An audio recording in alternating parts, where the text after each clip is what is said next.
Halo, nama saya Ibnu Syaiful Amrin, umur saya 34 tahun, pekerjaan saya ASN di Kementerian Perindustrian. Saya lulusan Desain Komunikasi Visual dari Universitas 11 Maret Solo pada tahun 2011. Pada tahun 2012 saya bekerja di FX Senayan, itu di Jakarta, dan di sana saya bekerja sebagai marketing communication. Di sana saya bekerja membuat konsep desain, eksekusi desain, hingga placement desain untuk event-event di mall dan juga untuk advertising dari mall tersebut. Kemudian selang 1,5 tahun saya kembali mendekat ke rumah di Solo. Saya bekerja di PT Aston Grapindo Indonesia. Di situ saya diberi kepercayaan menjadi staf desainer. Kemudian lambat laun saya diberi kepercayaan sama perusahaan saya diberi dana untuk meningkatkan skill saya. Kemudian saya berkembang menjadi seorang digital marketer. Kemudian di situ saya dipercaya menjadi supervisor. Sampai akhirnya di penghujung karir saya di swasta, saya dipercaya menjadi head digital dan sosial media dan di bidang promosi. Kemudian pada tahun 2017 saya diterima di Kementerian Perindustrian dan diberi posisi sebagai instruktur ahli di bidang desain.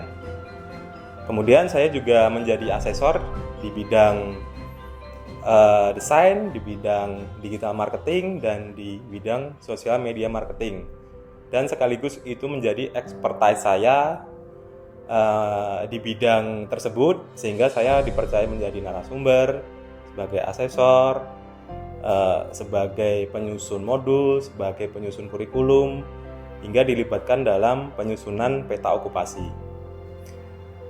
Dan hobi saya adalah di otomotif. Saya sangat suka di bidang otomotif. Saya suka Sunmori, kemudian saya juga suka yang berbau dengan desain. Kemudian saya juga beberapa kali masih menerima job freelance. Kemudian menjadi juri juga di bidang desain. Kemudian saya juga hobinya olahraga. Saya terutama sangat menyukai futsal, basket, seperti itu. Tenis juga suka. Saya ingat kata-kata kakek saya.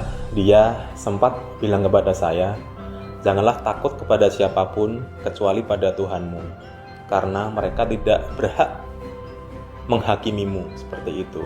Dan itu selalu saya tanamkan dalam diri saya, bahwa saya tidak boleh takut ketika saya benar, namun ketika saya salah, saya juga harus berani mengakuinya. Dan saya juga mendapatkan kata-kata yang bagus menurut saya. Jadi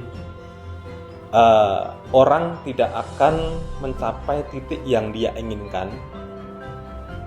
Orang tidak akan sesukses apa yang dia inginkan tanpa adanya ujian dan hambatan. Karena ketika ada ujian dan hambatan, orang itu akan terus improve dan beradaptasi dengan keadaan, sehingga dia makin kuat dan makin percaya diri. Jadi, a smooth sea never met a skilled sailor. Jadi, laut yang tenang tidak akan menciptakan seorang pelaut yang handal. Terima kasih. Salam perubahan.